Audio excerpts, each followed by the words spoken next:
si son tan amables. Hola, si pueden abrir sus Biblias en Génesis 29, por favor.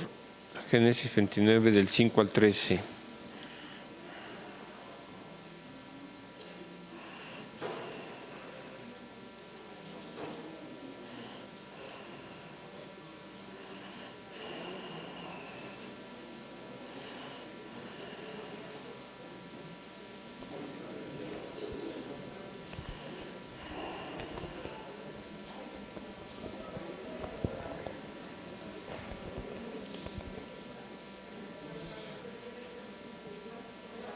Bueno, Génesis 29, versículos 5 al 13.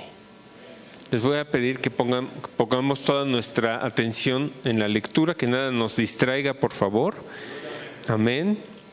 Dice así, con permiso del cielo: Él les dijo: ¿conocéis a Labán, hijo de Nacor? Y ellos dijeron: sí, le conocemos.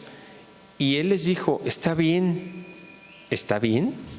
Y ellos dijeron: bien. Y he aquí Raquel, su hija, viene con las ovejas.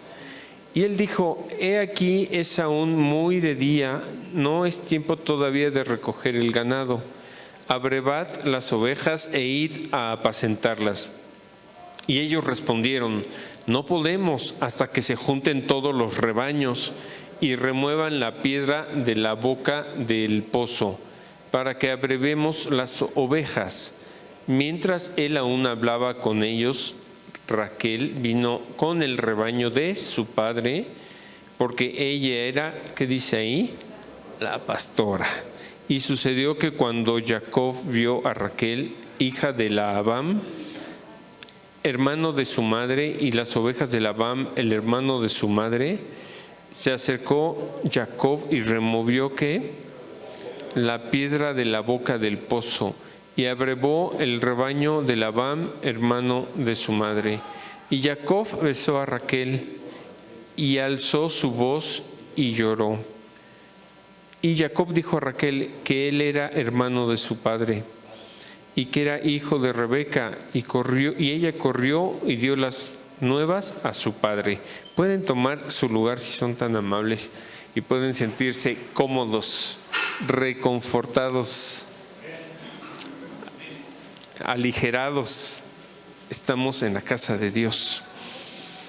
Amén. Curiosamente, el pueblo de Israel, cada que construyó un templo, el templo en esas ocasiones, en una primera construcción del templo, fue destruido porque hubo un rey que se llamó Nabucodonosor y él tenía ciertos celos y cierta competencia con esa belleza y esa hermosura de esa construcción que nosotros llamamos el templo. Y por eso en su primer etapa, en su primer construcción del templo, fue destruido por la competencia. En la historia continúa, y de regreso de los israelíes del pueblo persa, de Babilonia, se construye un segundo templo, el templo que también, resumiendo la historia, no son clases de historia bíblica, el segundo templo se destruyó por causa de, ya no de una competencia externa de un reino ajeno, sino por la competencia interna. Los puestos del sacerdocio, los levitas, los que prendían el incienso, empezaron a ser un tema de diferencias, al punto en donde se generaron odios gratuitos, así se dice.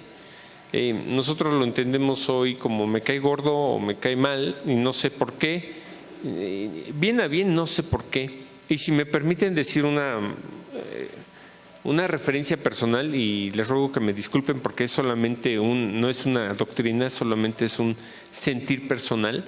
En distintas ocasiones en mi vida, cuando yo he sentido un rechazo así fuerte hacia alguien, generalmente no es un rechazo que provenga de una idea o de un argumento mental, sino de un sentir o de una percepción. Y a veces en un inicio yo me cuestionaba por qué sentía en algunas ocasiones eso hacia una persona, y la verdad es que descubrí que cuando sentía un rechazo muy fuerte hacia alguien era porque esa persona estaba en una situación delicada o comprometida. En algunos casos, algunas personas tuvieron accidentes, en algunos casos, algunas personas fueron llamadas a la presencia de Dios. Entonces, a veces lo que nosotros sentimos, tratamos de darle una explicación personalizada, detallada. Y la verdad es que no siempre todo lo que sentimos o incluso pensamos está relacionado lo voy a decir de otra forma. Había un pescador, y ahorita regreso a lo del sentir.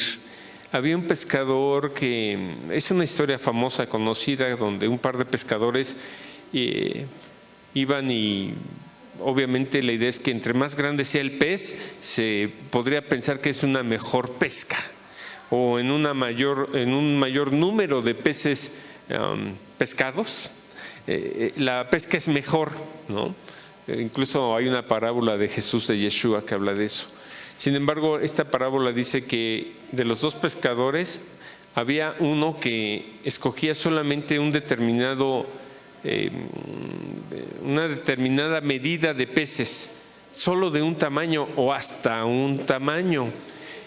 Y esa medida de peces le llamaba la atención al otro pescador. Dice, ¿por qué los peces grandes los regresas y solo te quedas los peces de cierta medida? Y la historia o la moraleja de esta parábola es que el pescador decía que solamente esos peces con ese tamaño o esa medida aproximada o exacta eran los que cabían en su sartén, ¿no? Que por eso no pescaba unos más grandes. Y a veces así somos en nuestra vida. Limito o condiciono de acuerdo a mi referencia mental o como dicen afuera, mi marco de creencias, limito la bendición de Dios. La limito, y entonces no permito que la bendición, el pez grandote, la bendición de Yeshua, el pecesote de Jesús, sea parte. Voy a sonar a estos servicios automotriz, sea integral. Todos los servicios automotrices dicen servicio integral, ¿no? Yeshua, de verdad su amor es íntegro porque nace de su corazón. Por eso es íntegro, pleno, completo. Y Él lo que quiere es que a través de ese amor nosotros modifiquemos en la medida de nuestro, incluso a veces dejando un poco o muy atrás nuestras creencias, nuestras ideas, nuestro ego, lo que yo pienso que es bueno y malo, o de quien yo pienso bueno y malo. Y la verdad es que las bendiciones de Dios a veces nosotros las mantenemos solo a una medida, o a un tamaño, como si la bendición de Dios fuera como una costumbre, como cuando perdemos el amor con nuestra pareja, que se vuelve costumbre. Cuando perdemos el atesorar las cosas buenas de quienes nos aman, y esa bendición de ese acompañamiento y de esa vida y de esa alma y de esa persona se vuelve costumbre. Con Dios a veces nos pasa lo mismo. Ya cumplí porque hice mi Shabbat, así, ¿no? Y casi floto cuando digo mi Shabbat, ¿no? De verdad. No, es que fui el domingo a la iglesia, el domingo, el día del Señor, y los dos y todos los demás días de la semana son días del Señor. Entiéndase que se dice con respeto. Si lo caricaturizo un poquito es porque a veces caemos en una especie de cumplimiento rutinario, en una costumbre, y nos perdemos de lo bueno, de los pecesotes, de las bendicionzotas. Como dicen los jóvenes, ahora sí viene lo bueno, ¿no? Con otra palabra. Entonces, Eso es lo que nosotros nos estamos perdiendo porque estamos con nuestro sartén a nuestra medida, y también puede ser un gusto, y eso también se puede respetar. Dios lo respeta. Si tú usas un sartencito o un sartenzote para convidar con toda tu familia, también créame que Dios lo va a respetar. Sin embargo, la misión, el apostolado de Yeshua, el pastor Yeshua, también, como decíamos en el mensaje anterior, viene acompañado de muchos cuestionamientos. Tengo una lista aquí que ahorita me dediqué a buscarla. Y dice, voy a decir distintas ocasiones en las que Yeshua dialogaba, hola Zoe, en la que Yeshua, Jesús, dialogaba con sus discípulos. Y dice, ¿por qué pensáis mal en vuestros corazones? Es una pregunta de Yeshua, ¿Por qué pensáis mal en vuestros corazones? ¿Qué te hace pensar mal? ¿El miedo? ¿No? ¿La costumbre? ¿El sartén chiquito? Y sí, a lo mejor dices, pues yo tengo mi sartén por la manga, por el mango, pero no deja de ser solamente algo chiquito. Solo tengo la lista así. ¿Por qué teméis, hombres de poca fe? Otro cuestionamiento de Yeshua. ¿Por qué dudaste? ¿Qué queréis que os haga? ¿Entendéis lo que os he dicho? ¿De quién es esta imagen y esta inscripción? ¿Por qué me tentáis? ¿No habéis leído en las Escrituras? ¿Quién decís que soy yo? ¿No podéis velar conmigo una hora? Son solamente cuestionamientos y preguntas de Yeshua. ¿Por qué me golpeas? Se vale decir, ¿no? ¿Por qué me golpeas? Amigo, ¿a qué vienes? ¿Por qué discutís? ¿No? ¿Qué te interesa que te haga? ¿De qué hablabais en el camino? ¿Aún no entendéis? ¿Para qué me llamas bueno? ¿Por qué me llamas bueno? ¿Puedes creer? ¿Por qué me buscabais? ¿Dónde está tu fe? Como está escrito en la ley, ¿cómo lees la palabra de Dios? ¿Quién de estos fue el prójimo? Hablando del buen samaritano. ¿No ardía vuestro corazón? ¿Por qué lloras? ¿A quién buscas?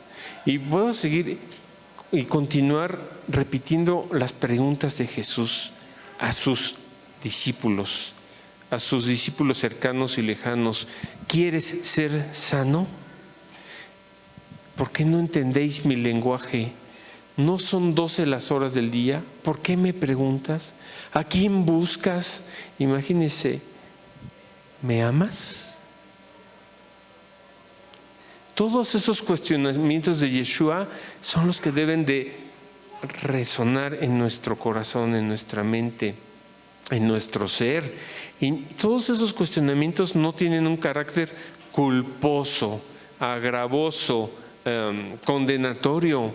Después de cada cuestionamiento de Yeshua, de Jesús en nuestras vidas, viene una construcción, una bendición, un porqué, un para qué y un propósito. El amor de Dios reflejado a través de lo que Él hizo enseguida, después de que hacía una pregunta. ¿Quién hoy quiere ser sano? ¿Quién hoy quiere estar limpio en su conciencia delante de Dios? ¿Quién hoy quiere ser perdonado? ¿Quién hoy quiere saberse y sentirse escuchado y querido por nuestro Padre Celestial? ¿Quién quiere sentir su presencia? ¿Quién anhela conocer a Dios? No solo escuchar de Dios, no solo hacer teología respecto a Dios, sino quién quiere conocerlo y amarlo. No se puede amar lo que no se conoce. Si no puedes amar a alguien es porque no lo conoces. No conoces lo que la luz de Dios en su vida, a Yeshua, a Jesús mismo, le pasaba. Lo rechazaban por prejuicios, por intereses, por desinformación. Entonces nosotros tenemos que regresar al sentir de Yeshua en nuestras vidas, de Jesús. A mí me pasaba, regreso a lo que había comentado, desde la prepa me empezó a pasar que cuando yo sentía un rechazo muy fuerte por alguien, me daba cuenta que la siguiente semana o en un periodo de 2 semanas o era llamado a la presencia de Dios o temas de accidentes y cosas así. Me empecé a dar cuenta entonces que ese rechazo que yo sentía no era una cuestión personal, sino era una intuición que Dios me permitía, ¿no? Llegó un momento en que le dije, Dios, ya por favor, ya no quiero intuir, ya no quiero sentir nada, porque pasaba de un día para otro incluso, ¿no? Y yo me quedaba con un sentimiento de culpa de ¿por qué no oré? ¿Por qué no le hablé de Dios? ¿Por qué sentí algo y no hice algo por esa persona? Y no estoy hablando solamente de hermanos de la congregación, sino cualquier alma, cualquier samaritano, cualquier mujer sirofenicia, cualquier alma. Entonces Dios nos ha llamado a que nosotros construyamos en nuestro interior no solamente un percibir, sino que ese percibir nos lleve a hacer algo. Si nosotros percibimos desde el miedo, nuestro hacer va a ser destructivo. Si nosotros percibimos desde el amor, nuestro hacer va a ser unificador. Amén. Este no es el mensaje de la introducción. Génesis 29, 5 al 13 dice así: ¿conocéis a Labán, hijo de Nacor? Y ellos dijeron, sí, le conocemos. ¿Quién no conoce a Labán? Labán significa blanco. Blanco, sí, no como apellido, sino como nombre. Blanco, blanquito. Y entonces, pero Labán era como un tanto extraño en sus formas y en sus intenciones, y conocía el camino de Dios, pero también conocía el camino, nosotros diríamos hoy en la calle, de la maña, ¿no? Conocía ambas situaciones, y entonces Labán era aparentemente muy blanco, pero en su interior no siempre lo era, ¿no? Tenía una astucia, digámoslo así, por decirlo de alguna forma. Y entonces dijeron, sí, le conocemos. Una vez, perdón, me voy rápido, no se me duerman. Una vez estaba yo en la colonia Buenos Aires y ya saben que la colonia Buenos Aires, ¿no? Y entonces me dijeron, oye, ¿conoces voy a decir Q, el nombre de la persona, solo su primera letra? ¿Conoces a Q? Y yo, aquí de Paseos de Tasqueña, y digo, sí, claro, sí, lo conozco. Y entonces empecé a ver que ellos empezaron con un sospechosismo así. Si yo seré de la banda de Q, ¿no? Y yo sí empecé a ver casi les leí el pensamiento y dije, pero él es él y yo soy yo. Él vive como a 5 minutitos de mí, pero él es él y yo soy yo. Así luego me desmarqué, ¿no? No, sí, cierto, está bien, qué bueno. Así decían de Labán, sí, lo conocemos, pero él es él y yo soy yo, ¿no? Y entonces, perdón que ponga ejemplos de estos, un tanto como de Chespirito. Y dice, y él les dijo, está bien, y ellos dijeron, bien. Y aquí, ¿qué dice? Raquel, su hija, viene con las ovejas. Hay algo muy curioso, que Raquel como tal, así como Labán significa blanco, o por lo menos de apariencia blanco, Raquel significa oveja. Y no solamente una oveja, su nombre significa oveja, sino además de todas las ovejas, la corderita más tierna, ¿no? No sé si les ha pasado con alguna mascotita, y en específico con una hembra, que ves esa dulzura hasta en una pececita, hasta en una cachorrita, lo ves, es algo que sientes, que se palpa. Así era Rachel, era una ovejita o una corderita tierna. llena de características como sensibilidad, como belleza. Raquel cuidaba y guardaba, no solamente su belleza era exterior, como ahora se le dice a una mujer cuando pretendes cortejarla, eres bella no solo por fuera, sino por dentro también, ¿no? Así con voz, ¿no? Sí, pero Raquel era bella por fuera y por dentro, porque tenía en ella rasgos de armonía, de gracia, de perdón. Sus acciones nacían desde una intención pura. Raquel también representa la lealtad, la fuerza silenciosa, la que resiste con dulzura y con firmeza. Amén. Raquel es una matriarca del pueblo de Israel. Raquel es una matriarca de nuestro Mesías, Yeshua. Y todas esas características que había en ella se reflejaron en su vida. El fruto se ve, el fruto se nota en lo que hacemos. Entonces, dice aquí,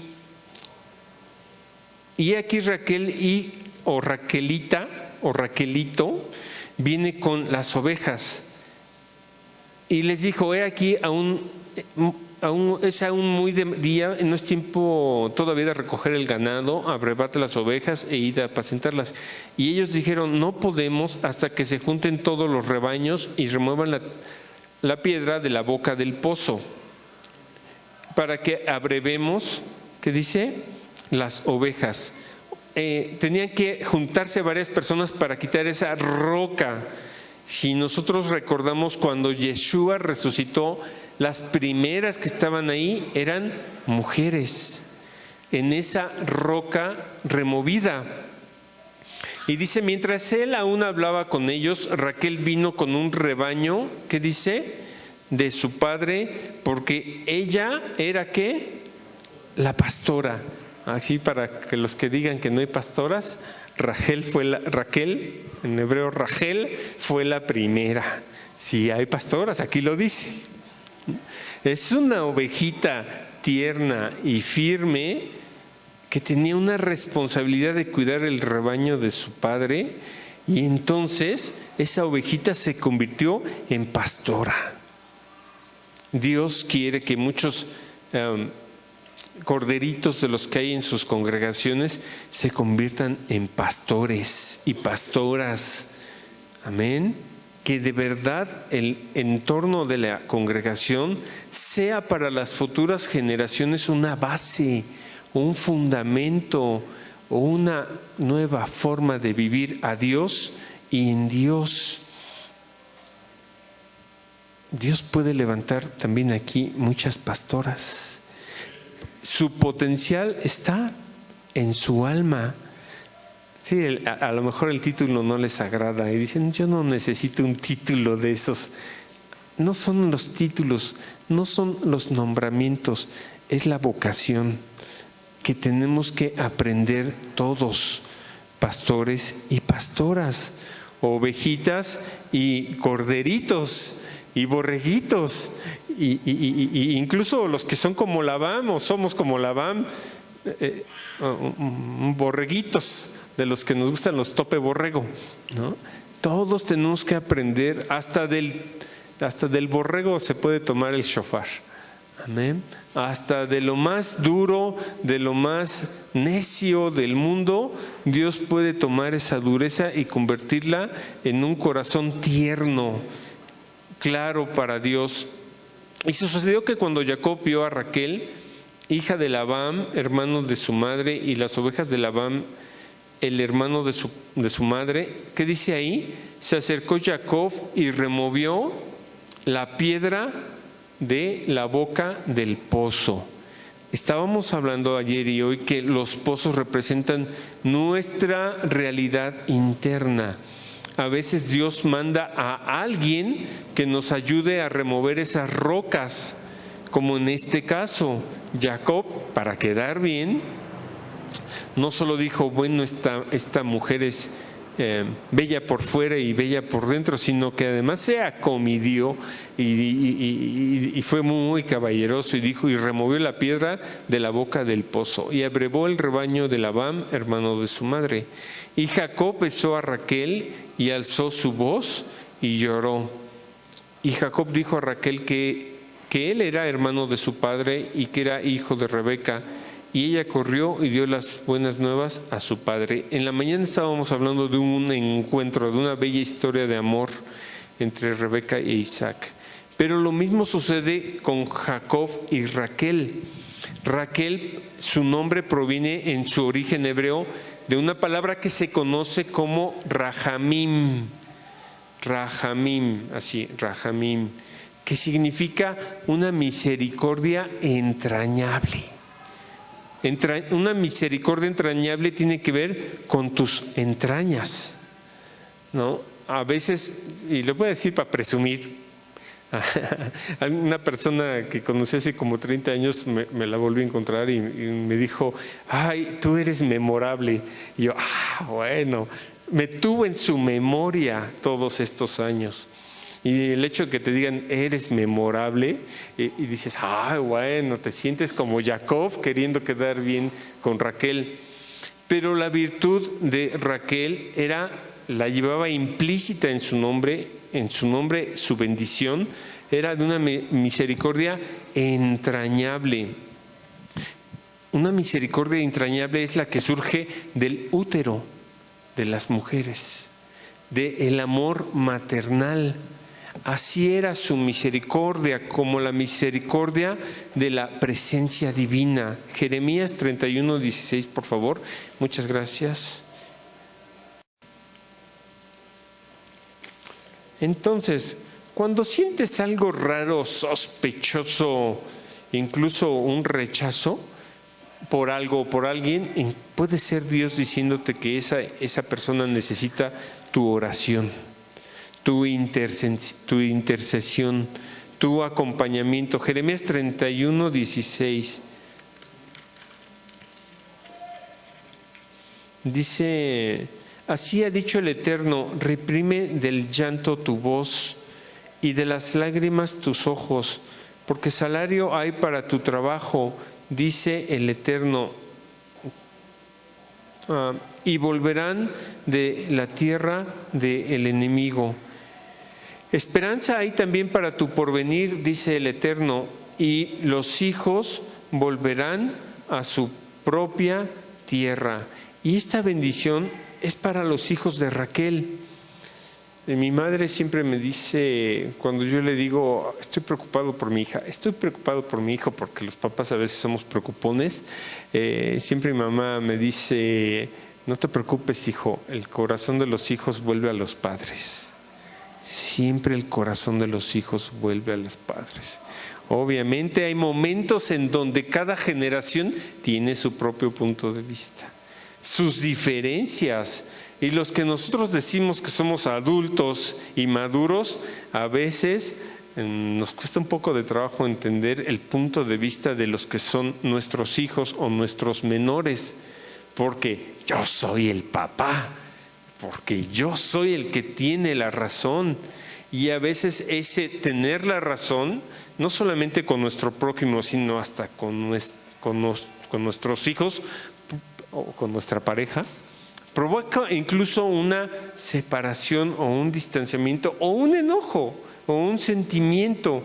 Pero lo que Dios quiere es que nosotros, a través de la vida de Raquel, sepamos que Él es Adonai Rahamim, Adonai misericordioso en los cielos, y que en la tierra hubo una mujer, Raquel o Rachel, que en su vida, en su carne y en su sangre no hizo más que manifestar esa misericordia entrañable de Dios. Misericordia quiero y no sacrificio. Eso es lo que Dios quiere para nosotros. Raquel era lo que nosotros diríamos Miss Universo, muy guapa, pero no se quedó atrapada por su belleza. le dio prioridad a la belleza interior que había en ella, le dio prioridad a esa misericordia entrañable. La misericordia también se conoce en una idea bíblica como tiempo de vida. Cuando tú le dices a Dios, Dios, ten misericordia de mí, generalmente, inmediatamente después dices, dame más tiempo para corregir, para poner en orden mi vida, dame más tiempo para que me perdonen y para perdonar, dame más tiempo. Yo he escuchado un amigo que está allá en la presencia de Dios, decía, Dios, dame tiempo hasta que yo vea que mis hijos son independientes y trabajan y pueden ganarse su sustento por su propio esfuerzo. Hasta ese día, Dios. Y justo pasó como él se lo pidió a Dios. En una ocasión anterior, ya en el quirófano, y su testimonio es ese, él le pidió a Dios más tiempo en el quirófano. Y justo le pidió a Dios, hasta que yo vea a mis hijos fuertes, para que ellos puedan caminar.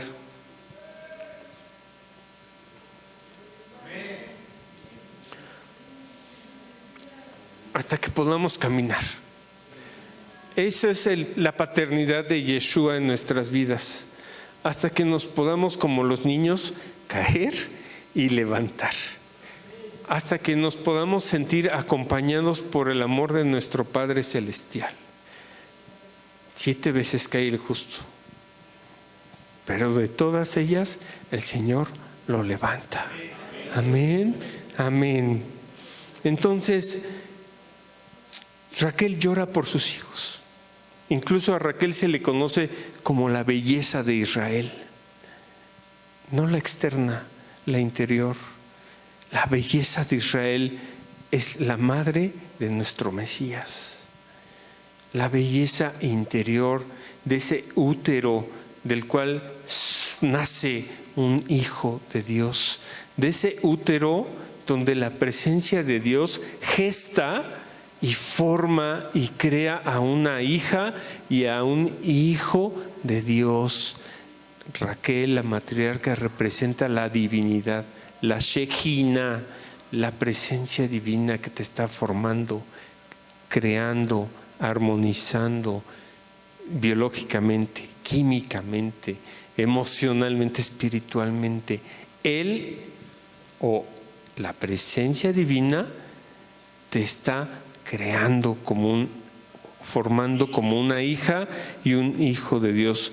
Dicho de otra forma, así como Raquel en Jeremías 31, 15 al 17, dice, así ha dicho el Eterno,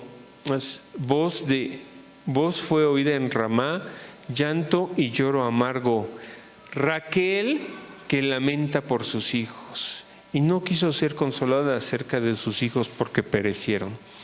Raquel intercede por sus hijos. Permítanme decir un testimonio personal que ya lo he dicho varias veces, pero mi abuela paterna, su nombre es Raquel, y a veces he presumido, y ahorita lo voy a hacer delante de mi tía que está aquí presente, que por gracia de Dios tengo un cuadernito donde mi abuela apuntaba todas sus oraciones por todos sus hijos, por sus nueras, por sus nietos, por sus, ¿se dice yernos? Yernos, y todas sus oraciones las apuntaba en un cuadernito. Es algo que nosotros podemos hacer no solamente para armonizarnos momentáneamente, sino porque así está dada la palabra de Dios por algo escrito que surgió del corazón de Dios. De la misma forma, cuando una madre, cuando una abuela se pone a escribir solo bendiciones para sus hijos y para sus nietos, ¿qué cree que va a pasar? Profecía pura, misericordia pura, Rajamín. No solo como un concepto, Rajamín es más vida. Raquel llora por sus hijos. La presencia divina llora por sus hijos. Cuando nos ensimismamos, la presencia divina intercede por sus hijos. Cuando nos damos nuestras trompadas, La presencia divina llora por sus hijos. Cuando estamos en desacuerdos, la presencia divina intercede por sus hijos. Cuando dejamos de amarnos, el amor de Dios a través de la presencia divina o de lo que nosotros llamamos el Espíritu Santo de Dios, abraza a sus hijos y a sus hijas. Hoy yo te invito a que puedas hacer esa oración profética y esa intercesión profética a través de todo lo que tú escribes como bendición para los tuyos. Bueno, ya casi terminamos. Ese dolor, ese lloro y ese lamento de Raquel es un dolor que genera esperanza y que genera vida. No es un dolor que se queda en un bucle, en una situación de conmiseración, así se dice. Dios mío, todo el tiempo me estoy conmiserando por lo que otros hacen y por lo que otros dicen y cosas de esas. Ese no es el llanto que Dios escucha. Dios lo escucha, Dios lo conoce, Dios lo sabe, pero ese llanto de conmiseración, si nosotros lo ponemos delante de la presencia de Dios, Dios va a cambiar ese llanto, ese dolor, ese duelo en alegría, en bendición, en dicha. Pero es con Dios o es hacia Dios a quien nosotros podemos acercarnos confiadamente al trono de su gracia y derramar todas nuestras lágrimas delante de Él y escribir no solo en un cuaderno, sino en nuestros corazones todas las bendiciones que nosotros anhelamos para nuestros hijos, para nuestras hijas y para todos los que queremos. Incluso cuando tú sientes un rechazo, un desprecio, o como dijeran los chavos o los chavorrucos como yo, un repele. Sientes un repele que dices, ¡ay, esta persona nomás de verla! Es porque hay que orar por esa persona, es porque hay que interceder por esa persona. Esa es, incluso aunque no tengas cercanía con esa persona, esa es la voz del Mesías a través de nuestras almas. No solamente de una aflicción, sino de un entregarle a Dios todo, hasta mis argumentos, hasta mis pensamientos, hasta todo lo que yo no puedo arreglar solamente por estar pensando y pensando y pensando y pensando. Ahora que, perdónenme que lo repita, pero ahora que tuve esta operación mayor, yo sentía que hasta pensar me dolía. Así me pasaba, así yo sentía, hasta pensar duele cuando estás en una situación de aflicción física y no quieres ni pensar, literal no quieres ni pensar, no quieres saber nada. Pero en ese no saber nada, lo que sí puedes hacer es rendirte delante de Dios. Dice la Escritura que en un abrir y cerrar de ojos. Y un abrir y cerrar de ojos puede ser una oración, una meditación, hasta unos ojitos pestañeros así. Ya eso ya es un abrir y cerrar de ojos. Hasta en un abrir y un cerrar de ojos puede haber un cambio de conciencia. En el reino de los cielos no habrá más llanto, ni más tristeza, ni más dolor. Y solo en un pestañeo puedes pasar de ese llanto, tristeza y dolor como forma de vida. Nosotros le diríamos a eso, estoy en modo llanto, estoy en modo tristeza y estoy en modo dolor. Y no es que sea malo, hay que aceptar que todo ese llanto, esa tristeza y ese dolor tiene su porqué y su para qué. Pero entre más rápido observes que puedes salir de ese llanto, de esa tristeza y de ese dolor, porque tienes al Dios vivo, al Rey viviente y eterno contigo, entre más rápido te des cuenta de eso, más rápido estás en el tablero de juego nuevamente. Sí, te dieron unas patadas en tu espinilla y te tuvieron que poner allá fuera del campo spray y hielo y no sé cuánto, pero regresas al campo de juego. Y en Dios, cuando tú regresas al campo de juego, solo por estar presente, ganas. porque Él es el que te da la victoria, porque no es por tu esfuerzo, no es porque tú seas un crack, no es por tu personalidad, no es por tu carisma, no es porque un crack es el que tiene el mejor desempeño en un tema de físico atlético, ¿no? Un fuera de serie, un Messi.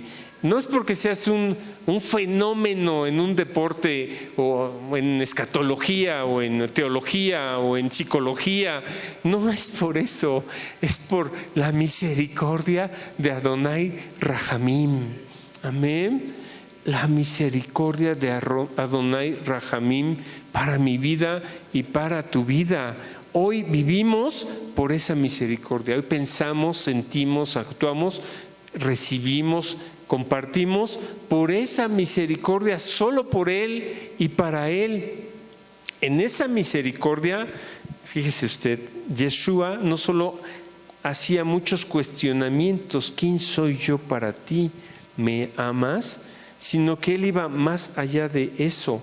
Y Jacob vivió no solamente en esta situación de decir: wow, ahí viene esta ovejita tierna, Rachel, con todas las ovejitas de su padre, ¿no? En esta virtud de esta mujer pastora, si me permite también decirlo, porque así dice la palabra de Dios, sino que Jacob también vivió, si me permite decirlo así, vivió al Mesías. No solamente Raquel tenía la virtud de misericordia del Mesías, sino que Jacob también conoció al Mesías. Es decir, uno y otro, Jacob y Raquel, se unieron y de esa unión crearon una descendencia en bendición. Por ejemplo, Jacob tuvo un sueño donde veía ángeles que bajaban y subían al cielo, y ese sueño es una escalera. Una escalera es algo que construye un puente entre el mundo físico y el mundo espiritual. Y Yeshua en Juan 6:35 dijo: yo soy el pan de vida. Es decir, mi palabra o mi enseñanza es también un alimento espiritual. No solamente de pan vive el hombre. O dicho de otra forma, Yeshua, Jesús, con su enseñanza hacía soñar a las personas. Su predicación, su enseñanza de Jesús o de Yeshua era tan linda, tan al corazón, tan de Dios, que las personas soñaban esa cercanía con el Padre Celestial. No solamente la soñaban, sino la palpaban. En Génesis 28:17, Jacob dice: este lugar donde he tenido esta revelación verdaderamente es casa, habitación de Dios y puerta del cielo. Casa y puerta del cielo. Y Yeshua dijo: yo soy, en Juan 8:12, la luz del mundo. Las afirmaciones, no solo los cuestionamientos de Yeshua, porque en base a los cuestionamientos de Yeshua podemos hacer muchas religiones, muchas tradiciones cristianas, judías, evangélicas, todo lo que usted quiera. Pero en base a las afirmaciones de Jesús, usted puede tener una vida, si me permite decirlo así, reconstruida en Dios. Yo soy el pan de vida. Yo soy la luz del mundo. Yo soy la puerta de las ovejas. Y ahí viene Raquel con sus ovejas. Y ahí vienes tú con tus ovejas. Yo soy la puerta de las ovejas. Juan 10:7-9. Yo soy el buen pastor. Juan 10:11-14. Yo soy el buen pastor. Yo soy la resurrección y la vida. ¿Quién soy yo para ti? ¿Quién es Yeshua para ti? ¿Quién es Jesús para ti?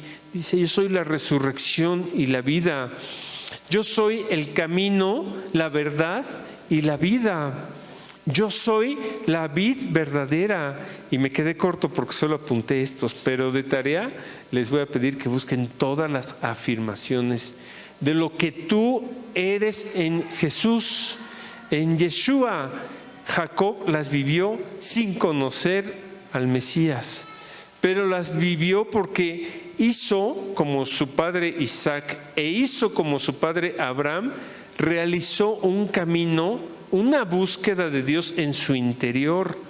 Ellos cavaban pozos y en los pozos, curiosamente, encontraban a lo que nosotros llamamos el amor de su vida, su alma gemela, sus ojitos pajaritos, todas esas cosas lindas, porque en esa búsqueda interior de tu alma vas a encontrar una alma que se asoma al mismo pozo y se ve junto contigo en el mismo reflejo.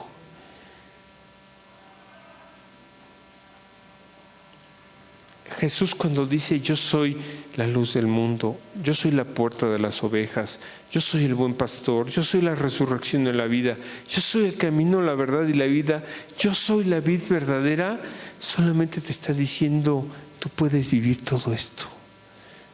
No, tú te puedes ver en este reflejo. Las cosas que yo hice, también vosotros las podéis hacer. Las obras que yo realicé, también ustedes las pueden hacer, porque yo voy al Padre. Y las pueden hacer desde el mismo Espíritu Santo, no desde la competencia donde fue destruido el primer templo, no desde el odio gratuito, la razón por la que fue destruido el segundo templo. Hoy Yeshua dice, yo construyo un templo, partiendo del Espíritu Santo que ya está entre vosotros. Y ese templo espiritual se construye con la misericordia de Dios bien entendida para mí, para uno mismo y para los demás. La misma misericordia que tú le pides a Dios para ti es la misma misericordia que Dios quiere que tú compartas con los demás y compartamos con los demás. Amén. Y obviamente también se peleaban con otros pastores. También tenían que esperar a que estuvieran todos los rebaños para que se removiera la piedra y que nadie se peleara por quién bebe primero y quién bebe después. También había que esperar su turno también. También los discípulos de Yeshua también caminaron al tiempo del pastor de Yeshua. Entonces nosotros tenemos que estar de acuerdo, en un mismo espíritu, en un mismo sentir. Ya estamos todos juntos, ¿ok? Ahora removamos la piedra. Bueno, incluso ya hay quien la removió, Jacob, Israel. Incluso ya hay quien removió la piedra.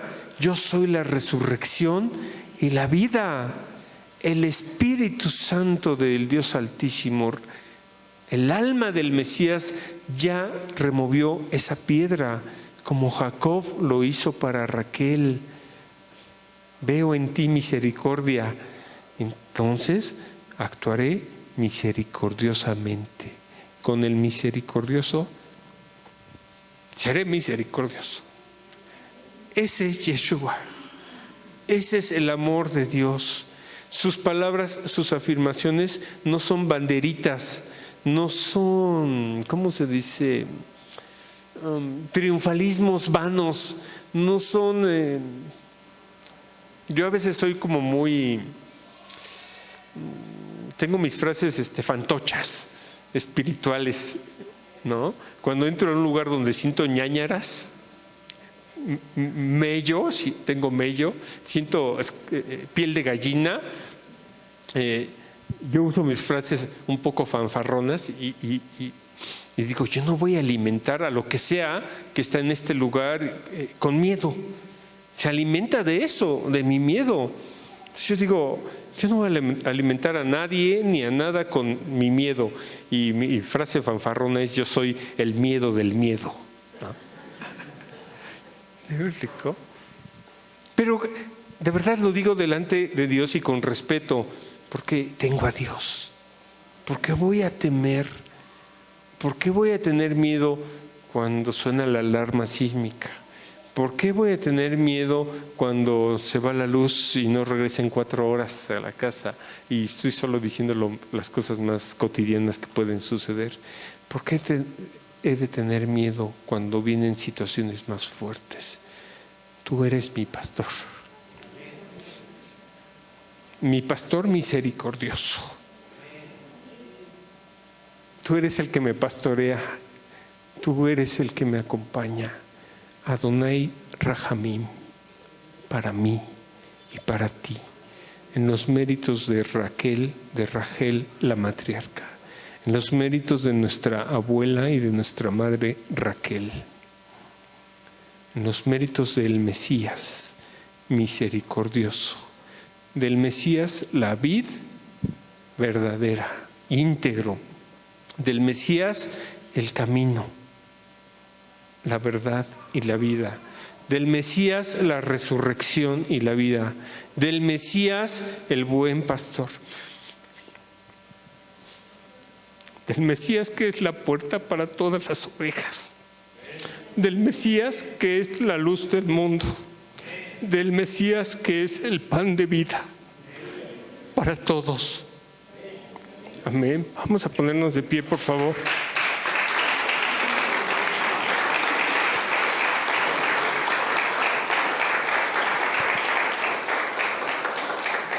La presencia de Dios llora por sus hijos. Hoy te invito a que pongas tus manos en posición de recibir a la altura de tu corazón. Solo es así, de corazón a corazón. Y evocamos los méritos del Mesías, del pan de vida. Evocamos los méritos del Mesías, la luz del mundo. Invocamos y evocamos los méritos del Mesías, que es la puerta de las ovejas. Llamamos al Mesías nuestro buen pastor. Yeshua es la resurrección y la vida. Yeshua es nuestro camino, nuestra verdad y nuestra vida. Yeshua es la vid verdadera y nadie viene al Padre si no es por Él. Amén. Aleluya.